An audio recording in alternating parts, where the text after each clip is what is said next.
Hi, you with Julian on the Brown Note and a review of the latest album by Kurt Vile. Watch my moves in brackets for some reason. So about on my radio show, probably around the turn of the last decade, I became enamoured of both The War on Drugs and Kurt Vile at around the same time. From Pennsylvania, I think. Now actually from, it says Philly, yeah, Pennsylvania. Originally from Lansdowne in Pennsylvania.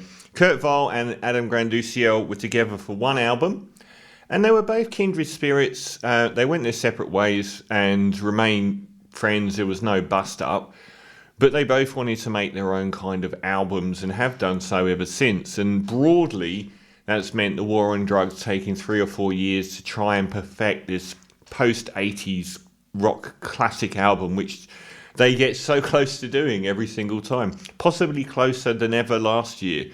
Whereas Kurt Vile makes much more free-flowing and prolific music, much more ragtag, rough around the edges, homespun, and so on.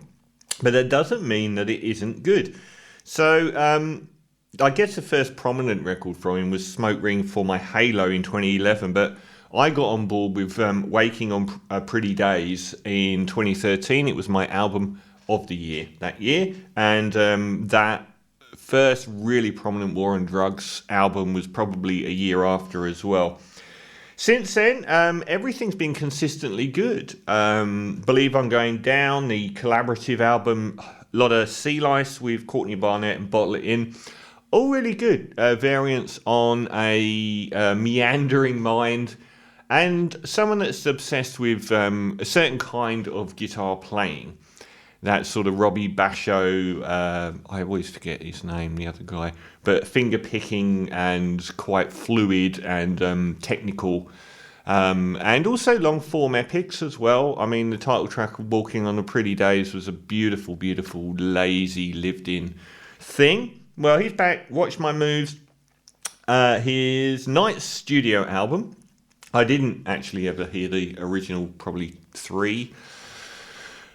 This time around, well, I think the opening, this was made of, this was a post-COVID album, and I think whatever that has brought to the table has left something essential off of it. So the opening track, a couple of tracks, Going on a Plane is today, is embodiment of pretty much everything that's wrong with this album, which is, I mean, it's almost post Sun Kil Moon. You know how Sun Kil Moon built up this sort of Benji era, very sort of not didactic, but very sort of narrative. You know, I'm walking to the shops, I've got a sandwich in my hand, there's a person, 10-minute epics of him often saying really, really cool stuff. Sometimes it would be a little bit too narratively accurate and a little less poetic. Kurt really goes for it here. All of the lyrics are pretty narrative and not exactly poetic, but I think those first couple of tracks, Flying Like a Fast Train and Going on a Plane Today, their titles are indicative of a little bit bland. I think they're amongst the worst tracks on the album, actually. None are rich in detail, and there isn't another thing that is consistent across this album. Kurt Vile's got a very sort of hangdog singing style, but here we get the very spoken word. It's not like he makes an effort to sing a melody very often across a pretty long album. It's not that there isn't stuff here to love. I thought Palace of OKV in Reverse, I loved the backwards production on that, but it wasn't much of a song.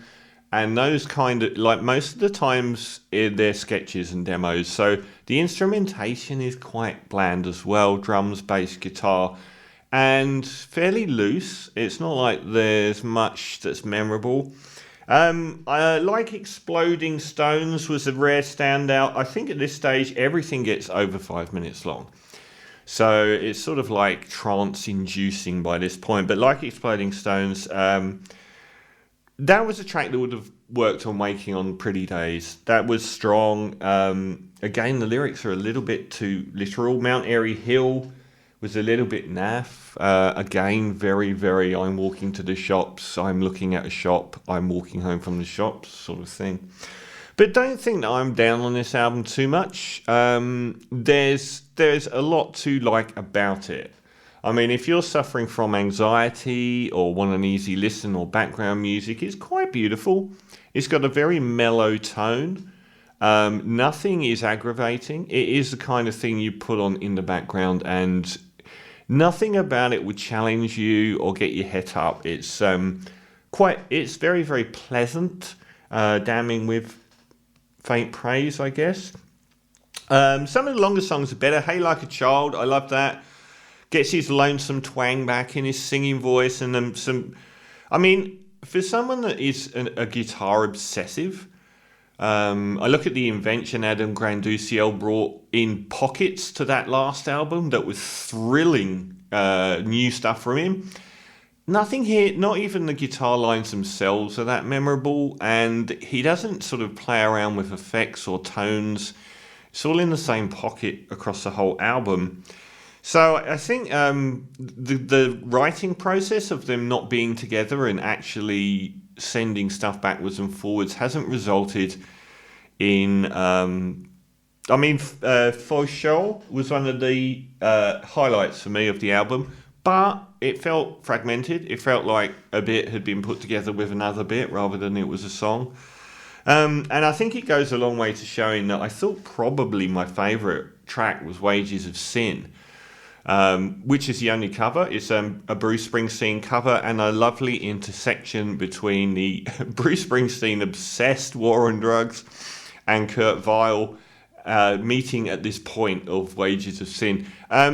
You can tell how much better a song it is for a start, and I think that the actually lovely instrumental Kurt Runner, which is mysterious and very sort of abstracted, just a bit of guitar atmospherics for about 3 minutes, and then the final Stuffed Leopard track, which is got that warm, fuzzy, lived-in feel from that breakthrough Waking on a Pretty Days album. I thought that sort of 15 minutes was by far the album's best, and it ends the album, which is good. So overall, get Smoke Ring for My Halo, get Waking on a Pretty Days, or any of the other 3 probably albums that followed it that are all very good to great.